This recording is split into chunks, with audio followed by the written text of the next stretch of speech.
Assalamualaikum warahmatullahi wabarakatuh. Hello everyone, welcome to my video presentation. I hope you are as excited as I am. So first of all, let me introduce myself. My name is Dwi Novianti. I am from CBI 5D. So the subject today is Filsafat Ilmu Pendidikan Islam. So in the next few minutes, I am going to talk about alat-alat pendidikan. Alat-alat pendidikan dan uraian-uraian yang akan saya jelaskan adalah yang pertama, konsep dan pengertian alat pendidikan, yang kedua, faktor alat pendidikan, dan yang ketiga adalah alat-alat pendidikan, macam-macam alat pendidikan. Yang ketiga adalah macam-macam alat pendidikan, dan yang keempat adalah tujuan alat-alat pendidikan, dan yang kelima adalah dasar penggunaan alat-alat pendidikan. Oke teman-teman, inilah pemaparan materi hari ini. Memahami alat-alat pendidikan. Yang pertama adalah konsep dan pengertian alat pendidikan, yang kedua adalah faktor pendidikan, dan yang ketiga adalah macam-macam alat pendidikan, yang keempat tujuan alat pendidikan, dan yang kelima adalah dasar penggunaan alat pendidikan.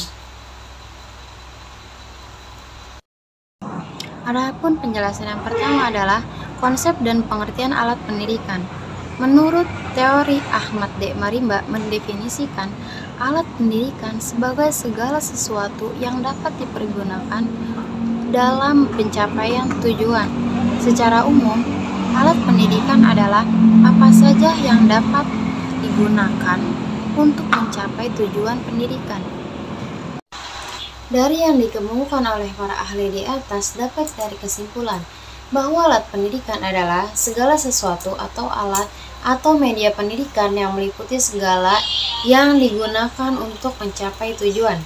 Alat pendidikan secara langsung dipergunakan dalam penyampaian materi pendidikan, hendaknya dalam menggunakan alat pendidikan agar mempermudah pemahaman siswa tentang apa yang disampaikan si pendidik. Adapun penjelasan yang kedua adalah faktor-faktor pendidikan. Faktor-faktor pendidikan merupakan faktor yang dibuat dan digunakan demi pencapaian tujuan pendidikan yang diinginkan. Pengertian secara luas adalah faktor yang dibuat. Dalam pengertian yang luas, faktor-faktor pendidikan yang lain seperti tujuan, pendidik, anak didik, dan lingkungan pendidikan yang bila mana faktor-faktor tersebut digunakan dan direncanakan dalam perbuatan atau tindakan yang mendidik. Dan yang ketiga adalah macam-macam alat pendidikan. Alat pendidikan terbagi menjadi dua, non-fisik dan fisik. Dan adapun alat pendidikan fisik yaitu berupa papan tulis, buku teks, alat peraga, laboratorium, dan peralatan praktikum. Dan yang kedua adalah alat pendidikan non-fisik berupa metode pengajaran, modul pembelajaran. Adapun penjelasan yang ketiga adalah macam-macam alat pendidikan. Alat pendidikan mencakup berbagai jenis peralatan yang mendukung proses belajar mengajar. Berikut adalah beberapa contoh alat pendidikan. Yang pertama adalah buku teks. Buku teks berfungsi untuk menyediakan materi pelajaran dan referensi yang diperlukan untuk memahami berbagai subjek. Kemudian yang kedua adalah papan tulis. Papan tulis berfungsi untuk media untuk menulis dan menggambar secara langsung dalam proses pembelajaran. Digunakan untuk menjelaskan konsep dan ide. Kemudian yaitu alat tulis. Alat tulis tersebut pensil, pulpen, dan penghapus. Fungsinya adalah digunakan untuk menulis, menggambar, dan membuat catatan. Kemudian yaitu proyektor. Proyektor berfungsi untuk menampilkan gambar video atau presentasi dari komputer ke layar besar untuk memudahkan visualisasi materi. Kemudian yaitu komputer dan tablet. Fungsi komputer dan tablet menyediakan akses perangkat lunak, pendidikan internet, dan alat pembelajaran digital. Kemudian alat pendidikan selanjutnya adalah model dan alat peraga, misalnya model anatomi atau globe, yang berfungsi untuk membantu siswa memahami konsep yang kompleks melalui visualisasi dan manipulasi. Kemudian adalah kartu pembelajaran, yang berfungsi untuk digunakan untuk latihan dan pengulangan materi, misalnya kartu flash untuk kosakata atau fakta-fakta penting. Kemudian alat pendidikan selanjutnya adalah mikroskop, yang berfungsi digunakan untuk melihat objek yang sangat kecil seperti sel dan mikroorgani yang tidak dapat dilihat dengan mata telanjang. Kemudian adalah alat praktikum, misalnya alat ukur tabung reaksi. Fungsinya adalah memfasilitasi eksperimen dan kegiatan praktis dalam sains dan teknologi. Kemudian video edukatif dan aplikasi pendidikan. Fungsinya adalah menyediakan konten pembelajaran yang interaktif dan menarik melalui media visual dan digital. Kemudian adalah permainan edukatif, yang berfungsi untuk mengajarkan keterampilan dan mengetahui melalui permainan yang menyenangkan, seperti puzzle dan permainan papan. Selanjutnya adalah whiteboard digital. Whiteboard digital berfungsi untuk memungkinkan pengajaran interaktif dengan fitur-fitur seperti penulisan langsung, menggambar, dan berbagi materi secara real time. Setiap alat ini memiliki peran penting dalam. Baiklah, adapun penjelasan yang keempat adalah tujuan alat-alat pendidikan. Beberapa tujuan utamanya antara lain, pertama adalah memfasilitasi pembelajaran. Alat pendidikan membantu dalam penyampaian materi pelajaran secara lebih efektif dan efisien, sehingga siswa dapat memahami konsep dengan lebih baik. Kemudian yang kedua adalah meningkatkan keterlibatan.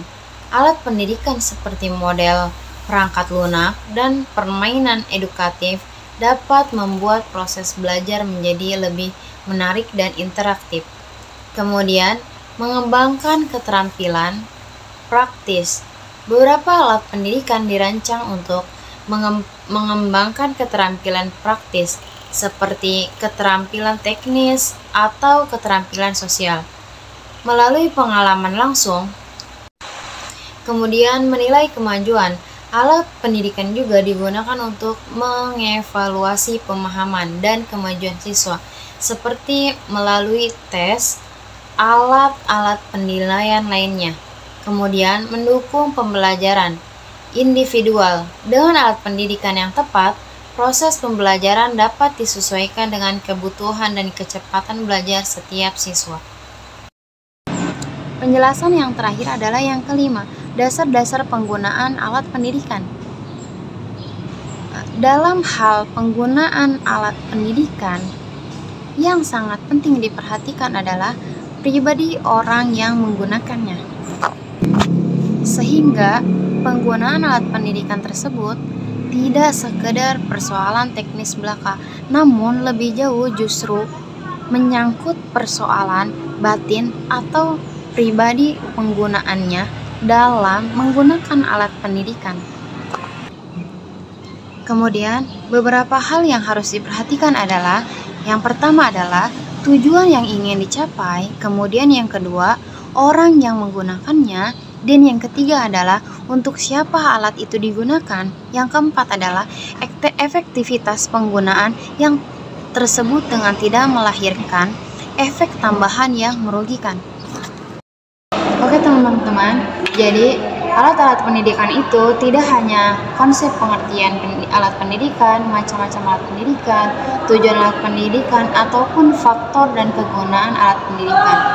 Jadi ada beberapa lainnya mengenai alat-alat pendidikan. Yaitu pertama adalah manfaat alat-alat pendidikan. Pertama adalah meningkatkan keterlibatan. Alat-alat pendidikan seperti media interaktif atau perangkat digital dapat meningkatkan keterlibatan siswa dengan materi pelajaran. Kemudian adalah mempermudah Penjelasan konsep. Mempermudah penjelasan konsep, alat seperti model diagram atau simulasi membantu menjelaskan konsep-konsep yang sulit dengan cara visual atau praktis.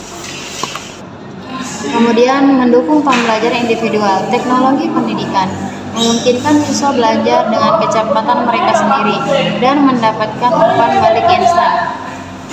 Dan berikutnya adalah meningkatkan akses ke sumber daya, yaitu alat-alat pendidikan seringkali memberikan akses ke berbagai sumber daya, termasuk informasi terkini dan materi pelajaran yang beragam.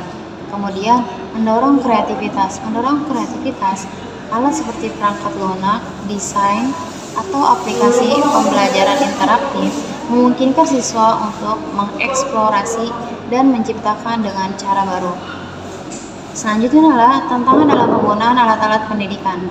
Adapun tantangan dalam penggunaan alat pendidikan yaitu yang pertama, keterbatasan akses. Tidak semua siswa atau sekolah memiliki akses yang sama ke alat-alat pendidikan, terutama di daerah dengan sumber daya terbatas. Yang kedua adalah kesulitan integrasi. Mengintegrasikan alat-alat pendidikan ke dalam kurikulum yang sudah ada bisa jadi rumit dan memerlukan pelatihan tambahan bagi pendidik. Dan selanjutnya adalah masalah teknis. Kegagalan teknis atau kesalahan perangkat lunak dapat mengganggu proses pembelajaran dan menyebabkan frustasi. Ketergantungan teknologi yaitu ada risiko bahwa siswa menjadi terlalu bergantung pada teknologi dan kurang mengembangkan keterampilan dasar atau kemampuan berpikir kritis. Selanjutnya adalah tentang biaya, di mana biaya alat-alat pendidikan, terutama teknologi canggih, bisa mahal dan menambah beban biaya lagi sekolah atau lembaga pendidikan.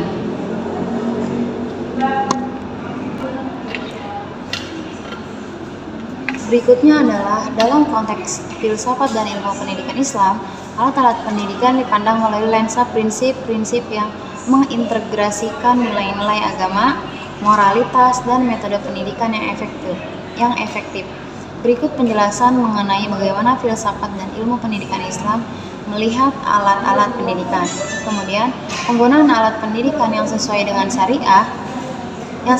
syariah yaitu dalam memilih dan menggunakan alat-alat pendidikan penting untuk memastikan bahwa alat tersebut sesuai dengan prinsip-prinsip syariah. Ini termasuk memastikan bahwa konten dan metode tidak bertentangan dengan ajaran Islam.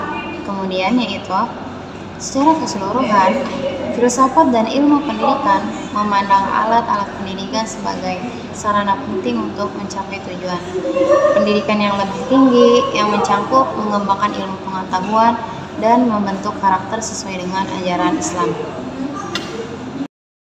Oke, jadi kesimpulannya adalah penggunaan alat-alat pendidikan yang tepat dapat meningkatkan pemahaman siswa, kemudian mempermudah penyampaian materi dan menciptakan lingkungan yang interaktif. Penggunaan alat-alat ini juga dapat disesuaikan dengan kebutuhan dan tujuan agar memberikan manfaat yang lebih maksimal.